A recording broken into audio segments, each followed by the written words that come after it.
Ridha Allah subhanahu wa ta'ala adalah salah satu dari sifat. Nabi SAW mengatakan, laisa lil mu'min ayyudhilla nafsahu. Mukmin itu jangan sampai menghinakan diri. Sejarah hamba yang Allah sebutkan dalam Al-Quran, di antara tujuan besarnya adalah agar menjadi pelajaran. Baik, kita mulai. Bismillahirrahmanirrahim. Sauhaikum bi tahiyatil Islam. Assalamualaikum warahmatullahi wabarakatuh.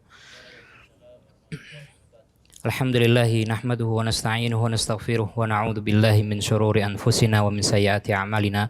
Man yahdihillahu fala mudilla lahu wa man yudlil fala hadiyalah. Wa asyhadu an la ilaha illallah wahdahu la syarikalah wa asyhadu anna Muhammadan abduhu wa rasuluh sallallahu alaihi wasallam. Wa ba'du. Jamaah Masjid As-Sakinah yang dimuliakan Allah Subhanahu wa taala. Alhamdulillah, pada pertemuan yang lalu, perjumpaan yang lalu kita membahas yaitu tentang adab seorang muslim terhadap Quran. Kemudian bagaimana seorang muslim ketika bermajelis. Ikhwatal a'izza rahimanallahu wa iyyakum, maka Allah Subhanahu wa taala memuji, Allah Subhanahu wa taala meninggikan derajat orang-orang yang hadir di majelis. Yarfa'illahu alladhina amanu minkum walladhina utul ilma darajat. Allah Subhanahu wa taala angkat di antara kalian yang menuntut ilmu, yang hadir di majelis tersebut, yang mengajarkan ilmu di majelis tersebut. Kemudian ikhwatal a'izza rahimanallahu wa iyyakum, dalam ayatnya yang lain disebutkan bahwasanya hakikat ilmu yaitu membawa ketakwaan, menambahkan ketakwaan pada dirinya. Ketakwaan yaitu ketakutan. Takut akan apa? Takut akan azab Allah Subhanahu wa taala ketika amalannya tidak diterima. Takut akan rahmat Allah Subhanahu wa taala tidak diterimanya karena amalannya yang tertolak. Ikhwatal a'izza rahimanallahu wa iyyakum, maka Allah Subhanahu wa taala berfirman, adalah seorang yang menghadiri majelis ilmu, adalah seorang ahli ilmu yang sejati, alladzina yakhshawna min ibadihil ulama, adalah orang-orang yang mereka disebut alim, yang disebut berilmu, yang mana mereka takut kepada Allah Subhanahu wa taala. Kaum muslimin rahimanallahu wa iyyakum, maka pada siang hari ini insyaallah akan kita bahas tentang adab orang yang berada di majelis ilmu. Yaitu ada dua macam. Ada yang menjelaskan ilmu, yang menyampaikan ilmu, yaitu seorang alim, dan muta'allim, orang yang mempelajari akan ilmu. Kaum muslimin rahimanallahu wa iyyakum, maka siapakah yang dimaksud Allah Subhanahu wa taala min ibadihi al ulama? Adalah hamba-hamba Allah Subhanahu wa taala yang takut padanya, yang disebut dengan ulama. Manhum al ulama, siapakah mereka al ulama? Hum a'immatuddin, mereka adalah kepalanya, mereka adalah imamnya ahli agama. Wal fiqh, mereka adalah ahli dalam bidang agama. Al-fiqh yani bimana idrak. Al-fiqh secara bahasa adalah pengetahuan, mengetahui, idrakan jaziman, mengetahui dengan keilmuan yang sudah pasti. Wa ahlu dzikri al-amiluna bil wahyain, adalah mereka ahlu dzikir yang Allah Subhanahu wa taala fas'alu ahla dzikr, maka bertanyalah ahla dzikr in kuntum la ta'lamun. Meminta fatwalah, meminta penjelasanlah, asyarah, meminta bertanyalah kepada orang yang ahli ilmu ketika engkau tidak mengetahuinya. Adalah mereka yang mengamalkan ilmunya dengan bil wahyain, dengan dua wahyu yaitu Al-Quran dan As-Sunnah. Min ahli sunnah wal jamaah, adalah mereka dari ahlu sunnah wal jamaah, berpegang teguh dengan Al-Quran dan As-Sunnah, kemudian memegang teguh jamaah kaum muslimin. Ala hudan wa basirah, ala hudan, ala hadyin wa basiratin. Mereka ketika menjelaskan ilmu bukan hanya semata-mata hasil karangan mereka, bukan hanya karya cipta mereka, akan tapi ala hadyin, atas petunjuk Allah Subhanahu wa taala, ala basiratin, atas ilmu yang sudah mereka pelajari, wa nurin min rabbihim, dan atas hidayah dari Allah Subhanahu wa taala. Kaum muslimin, wal alim insani akmalathu at-tarbiyah, adalah orang yang mengajarkan ilmu kepada orang lain. Mereka berusaha untuk mengupgrade ilmunya. Wa ulumul alati syar'iyyah, kemudian mereka mengupgrade ilmu-ilmu alat. Bagaimana bisa mengetahui tafsir, ada namanya usulu fi tafsir. Bagaimana bisa mengetahui kalamullah, mempelajari bahasa kalamullah, mempelajari bahasa Al-Quran, bahasa Arab, mempelajari akan ilmu-ilmu alatnya, bagaimana bisa mengetahui bahasa Arabnya, ya, bagaimana seorang akan mengetahui makna aqimus sholah dan dirikanlah sholat, ya, apakah seorang yang sudah bisa bahasa Arab cukup bisa dikatakan sebagai seorang ulama? Ternyata nggak cukup, ya, hanya bisa bahasa Arab saja nggak cukup. Wa aqimus sholah, dirikanlah sholat, ya. Apa makna sholat? Kalau cuma secara bahasa, Pak, makna sholat ad-du'a, artinya adalah berdoa. Bahkan ada yang mengatakan bahwasanya secara lughah, secara bahasa etimologi, as-sholah yakni az-zikr, as-sholah yakni mengingat. Maka dikatakan, Mas sholat, saya sudah sholat. Loh kapan? Dari tadi masih nongkrong di sana, ya.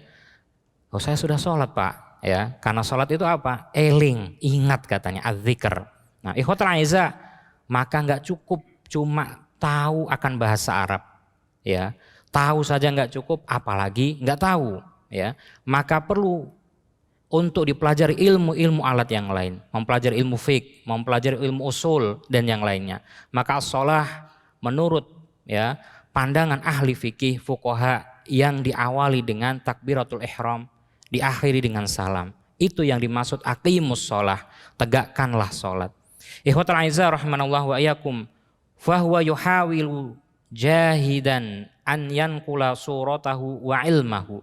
Maka mereka yang bersungguh-sungguh untuk bisa mentransfer, apa yang ditransfer? Dua macam. Yang pertama adabnya, etikanya, suluknya, perilakunya, dan juga ilmunya, wawasan yang beliau emban. Maka kita bisa mengambil dua hal, ya. Kebanyakan kaum muslimin rahimanullah wa iyyakum ada plus minusnya ketika kita bermajelis, ya, bermulazamah dengan bermajelis resmi. Kalau majelis resmi, ya, seperti sekolah-sekolah formal, kadang-kadang satu yang belum kita dapatkan, yaitu pendidikan karakter langsung, belajar langsung dari ustadz atau ustadzahnya, ya. Kadang-kadang di bangku kuliah tanggung jawabnya apa Pak? Menyampaikan RPS perkuliahan saja, selesai, ya. Beda ketika kita langsung hadir di markas ilmu, langsung hadir di majelis ilmu, tahu keseharian syekh tersebut, tahu keseharian syekhah atau ustadzah tersebut. Ikhwatul aizah, maka seorang ahli ilmu dikatakan dalam filosofis guru itu digugu dan ditiru. Digugu, yattabi', diikuti perilakunya, diikuti ucapannya, bisa menjadi motivasi bagi anak didiknya, ya. Ditiru, ya, digugu, didengarkan, ditiru, ya, yattabi', diikuti. Maka ikhwatul aizah, bagi kita yang dianggap, ya, sudah menyebarkan ilmu di lingkungan kita untuk berhati-hati, ya. Kenapa? Nanti akan dijelaskan. Ahli mengatakan ketika yang berbuat kesalahan orang biasa, Pak, yang berbuat kesalahan orang biasa, orang awam, bukan seorang penuntut ilmu, akan dianggap biasa. Oh dia preman, ya biasa kelakuannya seperti itu, ya. Oh itu orang jalanan, biasa kelakuannya seperti itu, dianggap hal yang lumrah. Akan tapi ketika seorang ahli ilmu, seorang thalibul ilm berbuat sedikit saja kesalahan, padahal bukan maksiat, ya, misalkan Pak, ya, cuman hal sepele, ya, misalkan memberitahu anak tapi nadanya agak keras, apa yang didapatkan? Masa ulama seperti itu? Masa ahli ilmu seperti itu? Katanya sering ikut pengajian, masa bentak anaknya, padahal nadanya saja keras, ya, bukan bermaksud untuk membentak anaknya. Maka ikhwatul aizah, apalagi hal yang lebih jauh daripada itu, harus dijaga izahnya, dijaga kemuliaannya, kata para ahli ilmu. Wa nidhamu ahwalihi ila ghairihi, kemudian mentransfer hal tersebut kepada orang lain. Ini loh caranya, ya, duduk di majelis ilmu. Ini loh caranya menuntut ilmu, ya. Ini loh caranya, dan seterusnya. Ditularkan, ditransfer kepada yang lain. Liyakuna khalfan minhu liyasira min ba'dihi ala hudan min rabbih, agar orang lain mudah, ya, agar orang lain ketika mendapatkan wawasan dari dirinya mudah untuk bisa dimengerti. Kaum muslimin, dikatakan alimul haq man la yudharu jalala qudratihi liyuhdha bitakdir wa ta'zim. Ada seorang ahli ilmu yang sejati, tujuannya bukan mencari syuhrah, tujuannya bukan mencari ketenaran, tujuannya bukan agar di ta'zimi linnas, ya, agar dielu-elukan manusia. Wa ulu sya'nin, ya, agar ditinggikan strata sosialnya di masyarakat. Walakin liyamnaha ghairihi turuq as-sahihah liwusul ila haqiqatil iman. Adalah seorang alim rabbani, kata Syekh Shalih Fauzan, adalah mereka yang ikhlas, yang benar-benar mengajarkan kepada mat'unya, yang benar-benar ingin agar orang lain juga tahu ilmunya, agar orang lain juga bisa bahagia, agar orang lain juga bisa selamat seperti yang diinginkan kebaikan pada dirinya.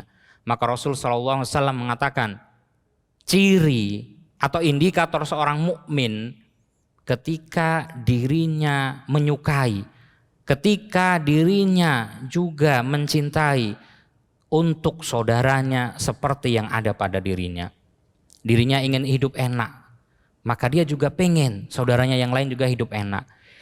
Dirinya ingin bahagia, pengen juga saudaranya biar bahagia seperti dirinya.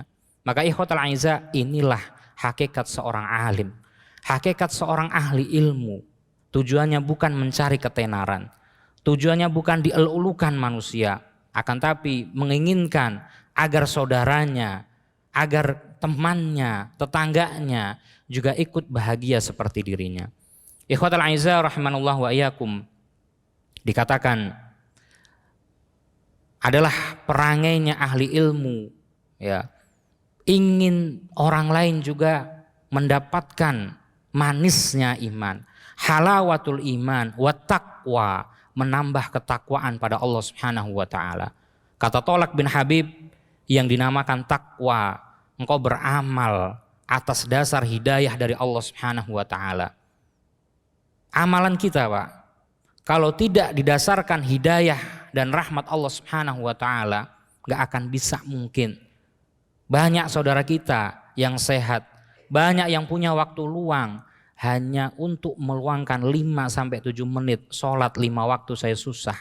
Maka min nurin ay huda wa hidayatun minallah, adalah engkau beramal atas dasar hidayah dari Allah Subhanahu wa taala. Yarju rahmatullah, engkau mengharapkan pahala dan rahmat Allah Subhanahu wa taala. Wa tarku ma'asi, engkau meninggalkan maksiat, min nurin minallah, atas hidayah dari Allah Subhanahu wa taala. Ya khafu iqaballah, engkau takut akan adab Allah Subhanahu wa taala. Ikhwatal aizah rahimanallah wa iyyakum, Syekhul Islam Ibn Taimiyah rahimahullah taala mengatakan, wa man lahu fil ummati lisanu sidqin amun bihaitsu yusna alaih. Wa man lahu fi ummatin, adalah pada umat ini, lisanu sidqin, harus ada orang yang bisa menasehati, harus ada orang yang mau untuk berbagi kepada yang lain. Bihaitsu yusna alaih, tujuannya bukan agar dirinya dipuji, tujuannya yuhmadu fi jamahir ajnasil ummah, tujuannya bukan agar dirinya dielu-elukan oleh seluruh manusia. Fahaulai hum a'immatul huda wa masabihud duja. Inilah hakikat seorang ahli ilmu yang menginginkan kebaikan pada orang lain. Kaum muslimin rahimanallah wa iyyakum, maka bagaimanakah akhlaknya seorang ahli ilmu?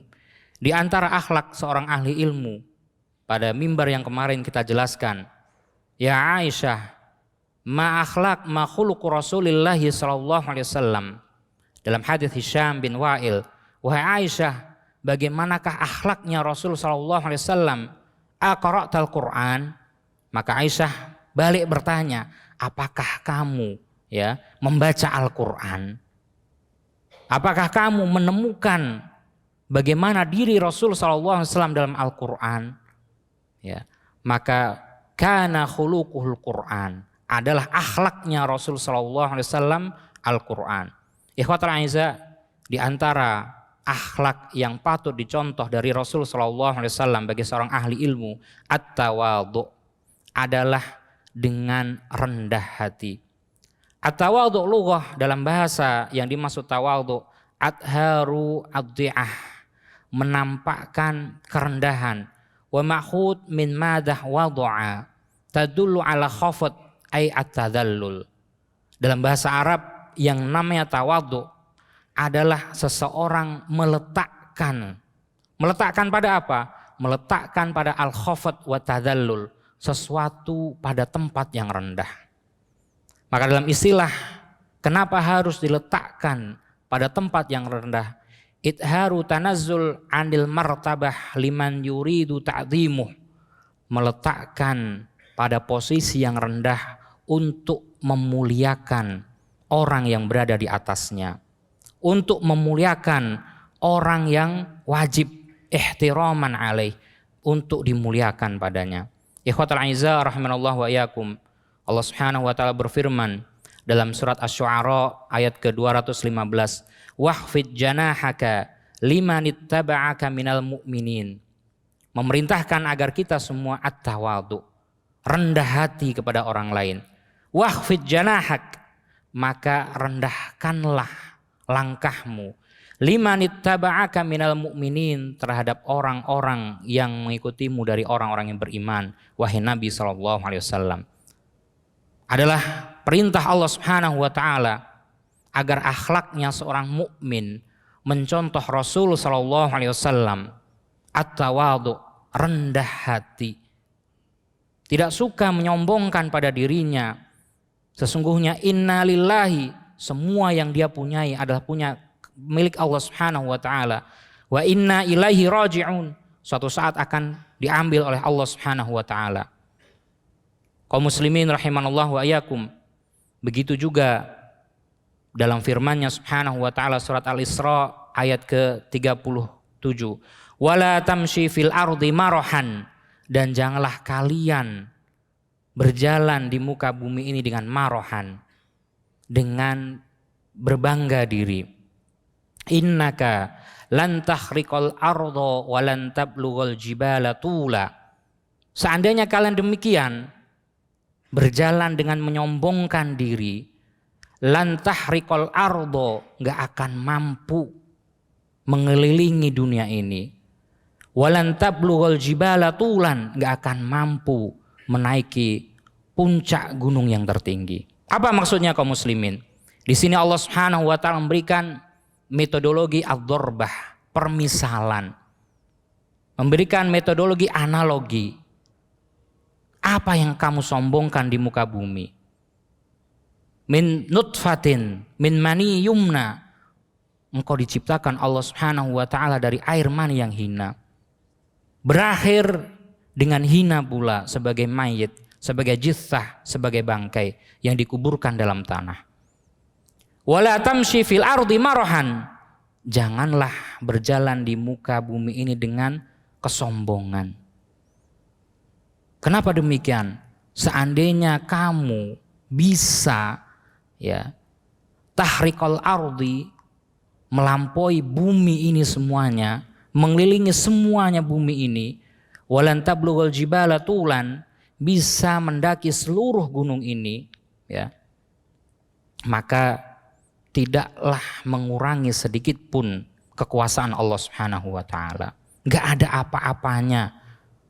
Apa yang mau kamu sombongkan? Seandainya kamu jadi orang yang paling kaya, yang paling tinggi kedudukannya, enggak akan mampu menandingi kekuasaan Allah Subhanahu wa taala. Allah Subhanahu wa taala mengumpamakan dengan analogi. Enggak akan mampu bisa mengelilingi seluruh bumi ini, atau bisa mendaki seluruh pegunungan yang ada. Ikhwatal aizah rahmanullah wa iyyakum. Apakah ini hanya berlaku di majelis ilmu? Ternyata tidak. Berlaku dalam kehidupan kita sehari-hari. Seorang senior terhadap juniornya, jangan pernah menyombongkan apa yang dimilikinya. Sesungguhnya dirinya berawal dari tidak tahu. Dirinya berawal juga sama seperti juniornya. Dulunya nggak paham apa-apa. Jangan pernah menyombongkan apa yang sekarang dimilikinya. Dari pengetahuan yang ada. Dari keilmuan yang ada. Dari khibrah, pengalaman yang ada. Dari jabatan yang ada. Jangan pernah menyombongkan kepada juniormu. Kamu juga berasal dari yang demikian. Maka berbagilah kepada juniormu. Bagaimana caranya seperti ini. Bagaimana produknya bisa lebih bagus lagi. Bagaimana bisa efisiensi ya, waktu dan seterusnya. Ikhwatal aizah rahimanallah wa iyyakum. Begitu juga di majelis ilmu. Jangan pernah merasa congkak. Jangan pernah merasa berbangga diri dan sombong. Ketika di majelis ilmu biasanya ada orang baru, dilihat dari atas ke bawah, dari bawah ke atas, ya pakaiannya kok seperti ini, baca Al-Quran kok nggak bisa, ya baca teks Arab kok nggak bisa. Kita juga dahulu keadaannya seperti itu. Jangan pernah menyombongkan diri, ikhwatul aizah. Ikhwah rahimanallah wa iyyakum. Dalam hadis Abi Hurairah radhiyallahu anhu, Rasul sallallahu alaihi wasallam bersabda, "Ma naqasat shadaqatan min malin." Tidak akan pernah berkurang harta yang diinfakkan untuk bersedekah di jalan Allah Subhanahu wa taala.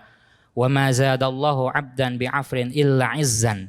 Dan tidaklah Allah menambahkan kemuliaan kepada seorang ketika dirinya mudah memaafkan orang lain. "Wa ma tawadda'a ahadun lillahi illa rafa'ahullah." Dan tidaklah seorang rendah hati, berbuat rendah hati kepada orang lain, kepada saudaranya, keluarganya, tetangganya, temannya, illa rafa'allahu darajatah, kecuali Allah Subhanahu wa taala akan angkat derajatnya. Hadis diriwayatkan oleh Imam Muslim. Maka ikhwatul aizah rahimanallah wa iyyakum, anjuran untuk tawadhu, anjuran untuk rendah hati. Ketika kita merendah, ternyata Allah Subhanahu wa taala memberikan ganjaran yang sebaliknya. Ketika kita rendah hati, maka Allah Subhanahu wa taala mengangkat derajat kita. Ikhwatul aizah rahimanallah wa iyyakum. Dalam hadis Iyad Ibn Himar, Rasul sallallahu alaihi wasallam bersabda, "Innallaha auha ilayya an tawaddu'u hatta la yafkhar ahadun ala ahad wa la yabghi ahadun ala ahad." Dalam hadis yang diriwayatkan Imam Muslim dikatakan, sesungguhnya Allah Subhanahu wa taala mewahyukan kepadaku untuk rendah hati. La yafkhar ahadan ala ahadin. Tidaklah seorang itu menyombongkan dirinya pada orang lain. Wala yabghi ahadun ala ahadin. Seorang tersebut ujub berbangga diri terhadap orang lain. Ikhwatul aizah rahimanallah wa iyyakum. Di dalam syair seorang ulama mengatakan, tawadhu' takun kan najmi lahan lin nadhiri. Merupakan tafsiran dari hadis Nabi sallallahu alaihi wasallam, ketika kita rendah hati, Allah Subhanahu wa taala memberikan ganjaran sebaliknya, mengangkat derajat kita. Maka dalam syair disebutkan, tawadhu', berendah hatilah kalian, takun kan najmi la halin nadhiri, maka kalian akan menjadi bintang yang bercahaya di malam hari, walaupun jauh walaupun tempatnya tinggi, akan tetapi lamaha, bersinar, bercahaya pada malam hari. Ala safahatil ma wa huwa rafi'u, bercahaya di atas langit ketika malam hari yang berada di tinggi tempatnya. Wala taku kaddukhani bi'uluwi nafsih, janganlah kita menjadi seperti awan, seperti gumpalan asap yang mana ketika semakin besar, semakin tinggi, semakin membahayakan orang lain. Ila tabaqatil jawi wa huwa wadi'u, asap polusi semakin besar, semakin mengganggu orang lain. Ikhwatul aizah rahimanallah wa iyyakum.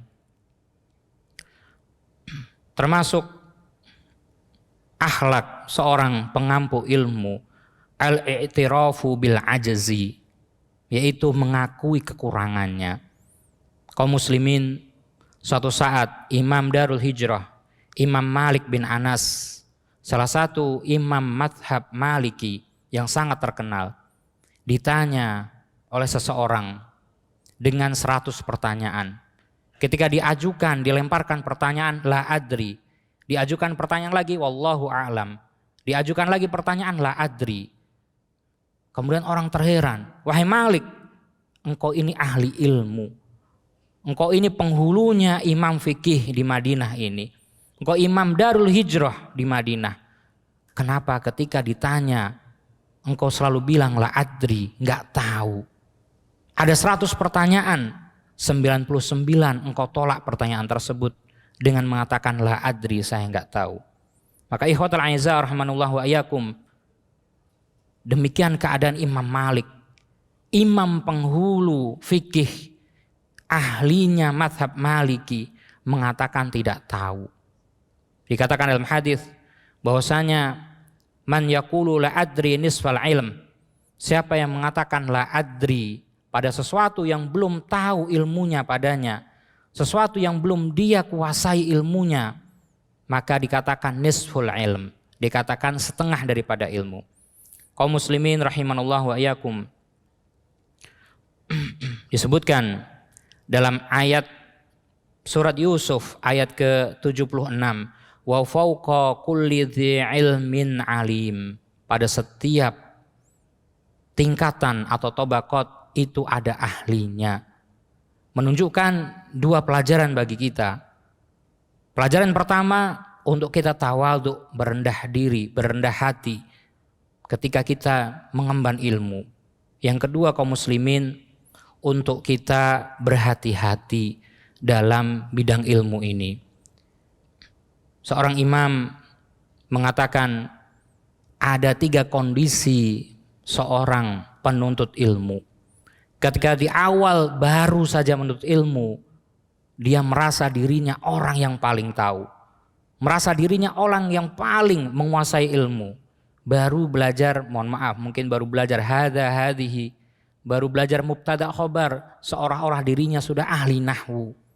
Ya, itu adalah tingkatan yang pertama, mudah menyalahkan orang lain, ya, mudah mendolimkan orang lain. Tingkatan kedua, ketika seorang semakin berilmu, semakin banyak ilmunya, merasa kapasitas ilmunya masih kurang, sehingga dirinya terus ingin mengupgrade ilmu yang dimiliki. Sudah lulus ini, lulus itu, sudah punya ini, punya itu, masih kurang.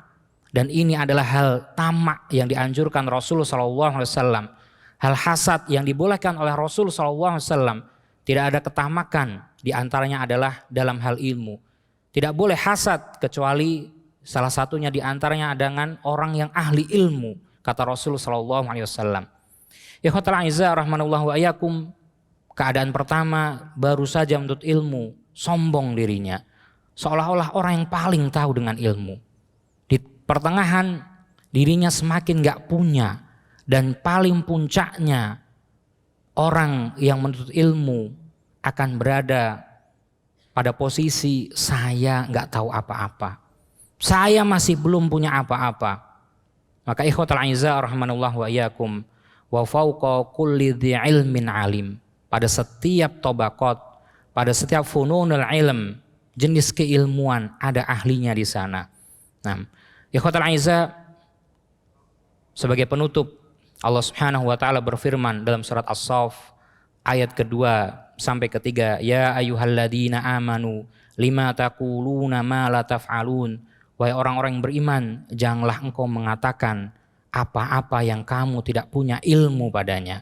Kabura maqtan 'indallah an taqulu ma la taf'alun, maka besar dosamu, besar kedustaanmu di sisi Allah Subhanahu wa taala ketika engkau menyampaikan sesuatu yang mana engkau tidak mengamalkannya, yang mana engkau tidak berilmu pada hal tersebut.